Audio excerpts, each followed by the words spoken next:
Assignment 1, Business Environment. In this slide I'm going to cover how to write a report and how to actually make sure you do it properly and lay it out properly for all your assignments in your BTEC course.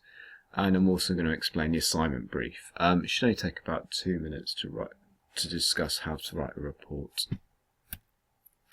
So basically what you need to do is on the front page you need to have these things. You need to have a title. You need to say what the document is about or what you're discussing. So for example, this one you're talking about stakeholders. To will be the person you're writing the document to. From should be from yourself. The subject should be the subject of the document, what's it about, what's it discussing, and then finally the date. Basically how to set out the rest of the report, you should have different subsections and each of them should be numbered. So, for example, 1.0 should be task 1, P1 for this assignment. 2.0 should be task 2, P2 and M2. M1. Task 3.0 should be task 3, which should be D1, and the bibliography. We'll discuss the bibliography on the next slide, but all it is a collection of sources, and you should have this in every assignment just to say basically where you've got your information from. Okay, this is an example, the BBC part here, BBC, and that's the hyperlink. Firstly, you need to have the title of the source, which is BBC, that's where you've got it from, and basically where you found it.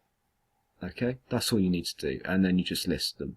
So if you've used the internet, you just find out what the title of the source is, or where, what the name of the website is, and then give me the hyperlink of it.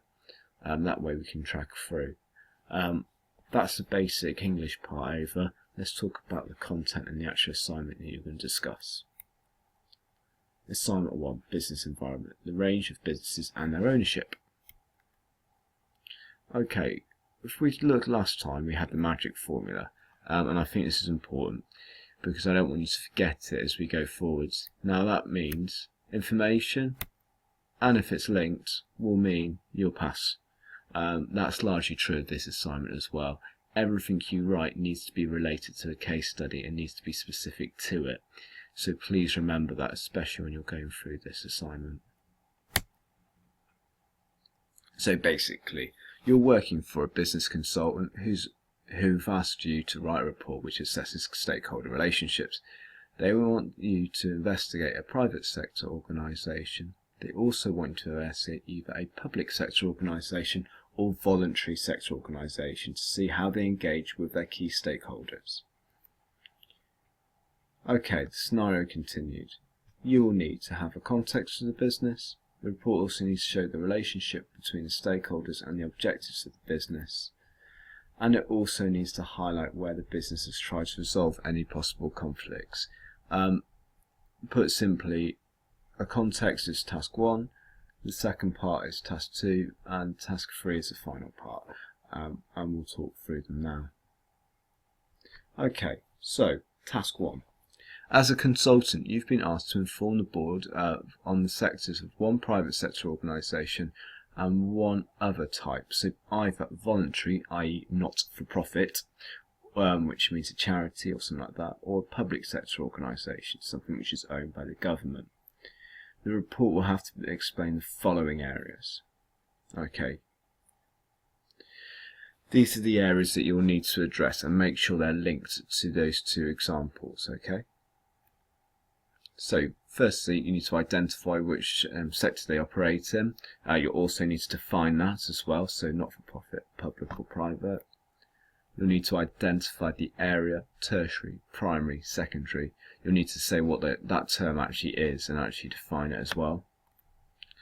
You'll need to identify the aims and objectives of the business and write down and explain why they have those aims and objectives, why it's relevant to that business. Remember, you also need to show, most importantly, the type of ownership and the extent of the owner's liability for debts. You can find all those terms in your booklet if you go back into it, and all the definitions are contained in the booklet. You'll have to work back and look at the tasks that you've done in class, but all the small tasks do lead to the big one, and if you use the definitions from the small task, it should help you explain the bigger sections. There were 8 examples of different types of businesses you could have looked at. it would be, if you get stuck, I would look at those 8 examples.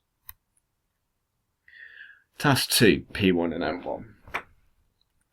Okay, the consultant wants you to be able to describe the different types of stakeholders for both a private sector organisation and one other type of voluntary or not-for-profit organisation.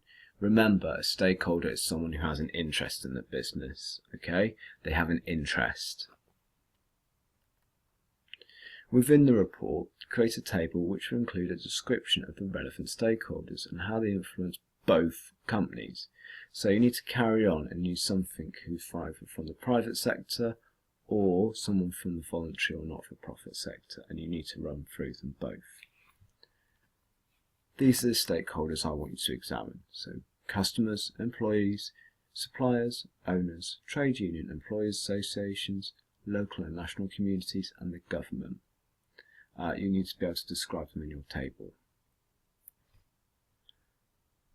In the same table, your manager wants to be able to explain the different points of view and influence of each of the relevant stakeholders and able to show how they are linked to their objectives of the business and where they possibly conflict. Now folks, what we've done is we've given you a table to do both these tasks. We can't fill in this table, you'll have to do it. But P2, what we want you to do is describe the stakeholder. What are they? What do they do? Okay, so you might want to explain a customer and their role within, let's say, Tesco's, a private sector organisation. Okay, that should be in your booklet, and if you look, you should be able to find 2 examples of customers and why they have different objectives for different types of organisation. You need to be able to explain the point of view and the influence of the stakeholder on the company's objectives. You should also include any possible conflicts of their aims and their objectives. If you have a look again in your booklet, you will have examples of where stakeholders' aims and objectives conflict. That needs to be done in quite a lot of, and also where they're similar. So, for example, a customer might have things which are the same as the company's objectives, but equally they might have something which is contrasting to the company's objectives. You need to do that for all those stakeholders twice, so it's quite a lengthy assignment. The table should really be about 3 pages. If you do it properly, it should be about 3 pages. So it should have both private sector organisation or not-for-profit or public sector organisation. You need to make sure that they're included. Okay, D1. For one of your business, your line manager wants you to evaluate stakeholder influences on a business, and in particular any previous conflicts which have happened. So this will require you to do a bit of research for that. You'll need to go on the internet and research your business and find out when stakeholders have actually had a little bit of conflict. It's worth using some Google searches and just type in the keywords. So for example, suppliers, Tesco's, for example, might generate something. If you keep doing that, you might find out about some of the issues that have happened. So if you typed in supplier and Tesco's, you might get something about milk, for example. You'll be required to use Mendelow's power interest matrix to evaluate the influence of the 3 most powerful stakeholders. For 4 of the stakeholders, you should have a detailed justification of where you've placed a stakeholder and where you have analysed their power and influence that the stakeholder has on the company's objectives. What I would also do, folks, is I'll show you where to get the resources. So I'll give you a clean template for the power interest matrix.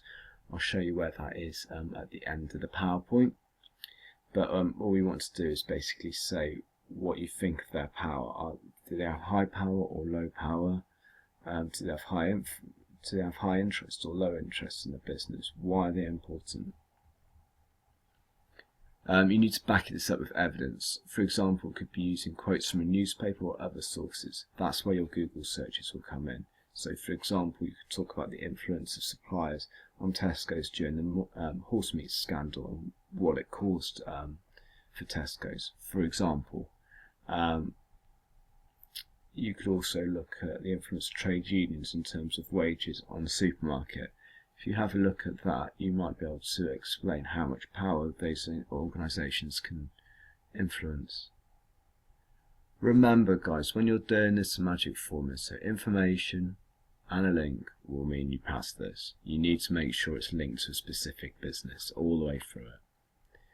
And in terms of resources, you can find it on the Moodle page, assignment 1, and in the assignment 1 folder for business environment. And you'll find all these documents. At the bottom you'll see the Mendeley template, which you can copy and paste and then fill it in. You'll also find the work booklet, and you'll also find the PowerPoint that was created and the assignment brief on the front page of Moodle as well. I will make sure I put this video in there to help you. This is quite a long assignment and this will take you a long time, so I'm not expecting you to do it quickly, but I am expecting you to do it thoroughly, and I'm also expecting it to be linked to two relevant businesses. Good luck.